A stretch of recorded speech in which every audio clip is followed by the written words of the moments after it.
Shalom adik-adik, kembali lagi bersama kita guru-guru sekolah minggu CLC GBPK Bandung. Kita sekarang mau memuji Tuhan.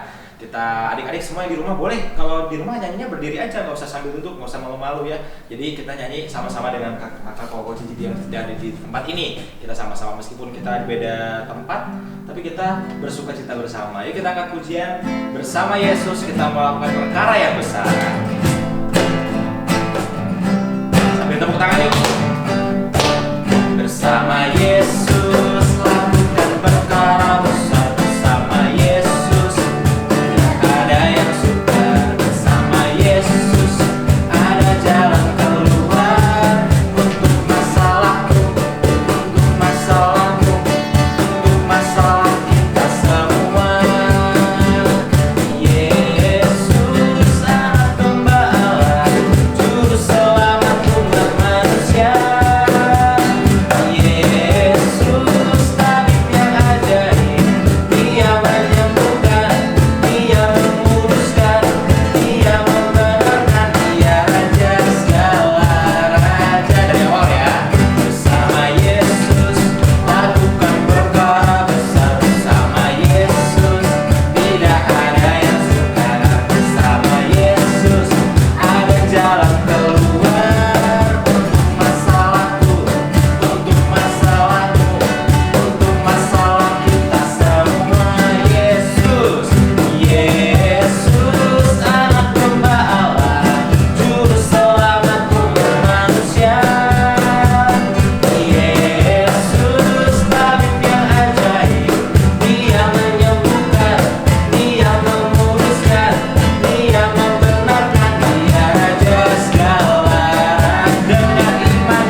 Lakukan segala perkara sama Tuhan Yesus, pasti ada sama kita. Jadi kita nggak perlu khawatir ya, masalahku, masalah kamu, masalah kita semua pasti Tuhan bantu selesaikan. Tinggal kita buka hati dan percaya. Oke, nah sekarang kita mau angkat pujian lagi. Kita mau siapkan hati kita untuk mendengarkan firman Tuhan. Kita mau buka hati kita untuk ditaburi firman yang baik, kabar berita yang terbaik yang Tuhan sudah sediakan buat kita semua. Kita angkat pujian saat pagi hari datang lagi. Saat pagi hari ku datang lagi, menghadap Tuhan dan merendahkan diri kami. Menghadap Tuhan dan rendahkan diri, mengucap syukur karena Tuhan sangat baik. Mengucap syukur yang Kau beri, memuji Tuhan dengan sepenuh hati kami.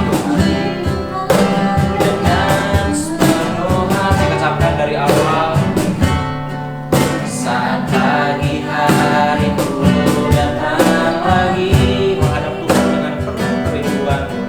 Menghadap Tuhan dan rendahkan diri, mengucap syukur buat hari yang Kau beri. Memuji Tuhan dengan sepenuh hati, ku sembah Kau, Allah Maha Kudus. Ku tinggikan Allah Maha Tinggi. Ku serahkan tubuh jiwa rohku dalam pimpinanmu, Tuhan. Kita ucapkan dari awal, kita mau menyerahkan hidup kita semua untuk kemuliaan Tuhan. Saat pagi hari ku datang lagi, menghadap Tuhan dan rendahkan diri. Mengucap syukur buat hari yang Kau beri. Memuji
mendengarkan firman Tuhan.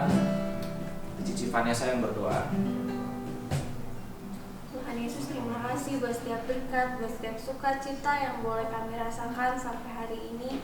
Tuhan, sebentar kami akan mendengarkan firman Tuhan, kiranya Kau yang memberkati guru sekolah minggu kami, Kau juga memberkati kami agar kami dapat mengerti dan kami dapat menjalankannya dalam kehidupan kami sehari-hari. Hanya di dalam nama-Mu kami berucap syukur, haleluya, amin. Amin. Selamat mendengarkan firman Tuhan. Selamat pagi anak-anak semua, selamat beribadah pada pagi hari ini. Salam sehat buat kalian semua ya. Yuk anak-anak, sekarang kita mau siapkan hati kita untuk belajar kembali firman Tuhan ya. Nah anak-anak, masih ingat nggak minggu lalu kita sudah mendengar firman Tuhan bagaimana Petrus pergi ke Yope untuk membangkitkan Dorcas yang sudah meninggal. Wow, itu luar biasa ya. Kita melihat bahwa Petrus beroleh kuasa dari Tuhan Yesus untuk melakukan tanda-tanda ajaib dan tanda-tanda mukjizat. Nah, hari ini kita akan mendengar kelanjutan dari firman Tuhan yang diambil dari Kisah Para Rasul 10 ayat 1 sampai dengan 48 ya. Bagaimana ceritanya? Mari kita dengarkan bersama-sama. Nah, anak-anak, ketika itu Petrus masih tinggal di Yope. Petrus tinggal di rumah yang bernama Simon. Hari itu Petrus merasa lapar ya, karena sudah siang, waktunya untuk makan siang ya. Tetapi karena masakan belum siap, maka Petrus menggunakan waktu itu bukan untuk menunggu dengan nonton TV, bukan untuk menunggu dengan bermain hal yang lain, tetapi Petrus menggunakan waktunya untuk berdoa. Hari itu Petrus naik ke loteng di atas ya. Nah, sementara dia berdoa, maka Tuhan memperlihatkan sebuah penglihatan seperti dalam mimpi. Tetapi Petrus tidak lagi tidur loh. Ingat ya, Petrus tidak sedang tidur. Petrus pada waktu itu sedang berdoa. Sehingga dalam suasana doa itu Tuhan memberikan satu penglihatan, ada selebar terbentang kain putih, dan ketika kain itu turun, maka tampaklah di dalam kain itu bermacam-macam hewan. Di situ hewan yang banyak macamnya, dan Tuhan berbicara kepada Petrus untuk mengambil hewan-hewan tersebut dan memasaknya untuk dimakan. Tetapi apa kata Petrus? Ya. Petrus berkata bahwa bagi orang Yahudi, hewan-hewan itu tidak boleh dimakan karena haram. Tetapi Tuhan berkata bahwa tidak, makanan itu boleh kamu makan, bahkan harus kamu makan. Lalu Petrus dalam ketidakmengertiannya ya, Petrus mengakhiri doanya, dan rupanya arti dari penglihatan itu adalah bagaimana Tuhan mempersiapkan Petrus untuk mengerti dan bersiap-siap untuk menerima kunjungan, menerima tamu yang berasal dari bukan orang Yahudi. Rupanya ketika itu Cornelius yang tinggal di Kaisarea adalah seorang perwira Romawi. Dia memerintahkan 3 orang hambanya untuk pergi menjumpai Petrus di Yope. Untuk apa mereka menjumpai Petrus? Karena Cornelius mau untuk mengundang Petrus datang ke rumah Cornelius ke Kaisarea. Di situ Cornelius rindu untuk keluarganya, sanak saudaranya, bahkan sahabat-sahabatnya dan para tetangganya untuk mendengarkan kabar baik yang diberitakan oleh Petrus, yaitu tentang Tuhan Yesus tentunya ya. Oleh karena itu, sebelum Petrus diundang oleh Cornelius, maka Tuhan sudah terlebih dahulu berbicara kepada Petrus. Tuhan sudah lebih dahulu mempersiapkan Petrus untuk bisa menerima kehadiran 3 orang yang diutus oleh Cornelius itu. Anak-anak, kadang di dalam kehidupan kita, ya, mungkin kamu di sekolah atau mungkin di gereja, ya, kadang kamu lebih nyaman berteman dengan teman yang itu terus. Ya. Ketika ada teman yang baru, mungkin kamu merasa nggak enak ya, nggak siap ya, seperti itu. Ya. Seperti ada kejadian misalnya, ya, kalian di sekolah, tiba-tiba ada teman baru yang dari luar pulau. Misalnya dari Kalimantan pindah ke Bandung, ya, lalu sekolah di sekolah kalian, ya. Dan ibu guru ketika itu memperkenalkan teman baru, lalu minta untuk bisa duduk di depan. Dan kebetulan yang duduk di depan itu adalah kamu dengan teman kamu. Misalnya, ya, kamu bernama Lia, ya, temannya bernama Eva. Lalu ibu guru bilang sama Eva, boleh nggak tempat duduknya ibu minta dipakai untuk teman baru kita, ya? Dan Eva pindah ke belakang. Nah, mungkin ketika itu Eva merasa, ya kok saya sih, ya, ini gimana sih teman baru ini gitu ya? Kayaknya gitu juga orangnya, kayak udik, penampilannya kayak, nggak banget deh. Nah, ya, tetapi hari itu Eva berbesar hati. Eva katakan, iya Bu Guru, silahkan. Ya. Nah, lalu Eva pindah ke belakang. Kadang di dalam kehidupan kita diperhadapkan kepada situasi-situasi yang sepertinya kurang menyenangkan. Ya. Tetapi bagaimana kita harus melakukan firman Tuhan yang diajarkan pada pagi hari ini. Seperti Petrus sudah dipersiapkan oleh Tuhan untuk menerima orang yang bukan Yahudi. Ya. Orang-orang di luar Yahudi dianggapnya tidak berlayak untuk mendengarkan firman Tuhan karena mereka punya pengajaran yang lain. Tetapi hari itu Tuhan mengajar kepada Petrus bahwa semua orang, siapapun itu, termasuk Cornelius yang bukan orang Yahudi, adalah orang yang harus mendengar kabar baik, orang yang harus sama-sama juga mendapatkan anugerah keselamatan yang dari Tuhan Yesus. Oleh karena itu, Petrus ketika berhenti dan selesai berdoa, tiba-tiba ada orang yang datang ke Petrus dan mengatakan, Bapak Petrus, ada tamu di bawah yang sedang menunggu Bapak. Saya tidak tahu dari mana, tetapi mereka sedang menunggu. Lalu Petrus turun dari loteng, ya, dan dia cepat menjumpai tamu-tamu itu, dan rupanya tamu-tamu itu diutus oleh Cornelius yang bukan orang Yahudi, tetapi orang Romawi, ya. Lalu hamba-hamba ini menyampaikan bahwa Bapak Petrus diundang, diminta untuk datang berkunjung ke rumah Cornelius, ya. Hanya beda tempat saja, hanya beda kota saja, ya, tidak terlalu jauh, ya. Lalu Petrus mulai mengerti, rupanya penglihatan yang tadi Tuhan kasih adalah mengandung arti bahwa Petrus harus juga mau pergi berkunjung ke rumah Cornelius yang bukan orang Yahudi. Artinya Tuhan mengasihi orang-orang bukan cuma orang Yahudi. Tuhan Yesus menyediakan keselamatan hidup yang kekal bukan hanya untuk orang-orang Yahudi, tetapi juga untuk orang-orang lain di luar orang Yahudi, yaitu orang Romawi, orang-orang Yudea, orang-orang Samaria, dan semua orang yang ada di bumi ini. Nah, karena Petrus sudah dipersiapkan oleh Tuhan melalui penglihatan yang tadi ketika berdoa, maka Petrus tidak lagi berkata, kamu kan bukan orang Yahudi, saya orang Yahudi, kamu orang Romawi, kita mah nggak berteman, kamu saya mah saya. Tidak seperti itu, ya. Petrus dengan segera dia bersiap-siap dan mengatakan bahwa baik, saya akan berkunjung ke rumah Cornelius. Besok pagi kita akan melakukan perjalanan, ya, karena tidak terlalu jauh tetapi harus butuh waktu persiapan, ya. Maka ketiga hamba Cornelius itu menginap juga di Yope, ya, di rumah Simon, dan besok paginya mereka melakukan perjalanan ke Kaisarea untuk mendatangi rumah Cornelius. Nah, di rumah Cornelius sudah banyak orang yang menunggu untuk mendengarkan kabar baik, yaitu kabar keselamatan yang dari Tuhan Yesus.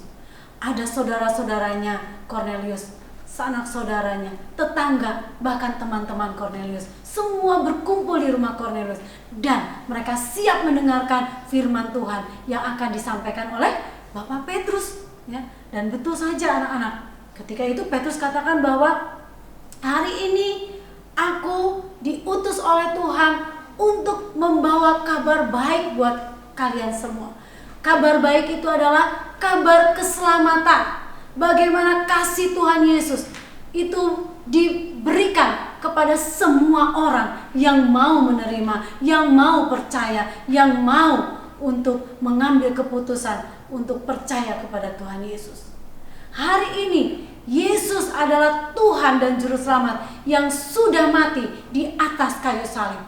Namun Yesus itu tidak mati selamanya, tetapi pada hari yang ketiga Yesus bangkit. Artinya Yesus berkuasa atas kematian, Yesus berkuasa atas maut dosa itu, dan Yesus mau supaya setiap orang mendapatkan kebebasan, kelepasan dari hukuman dosa.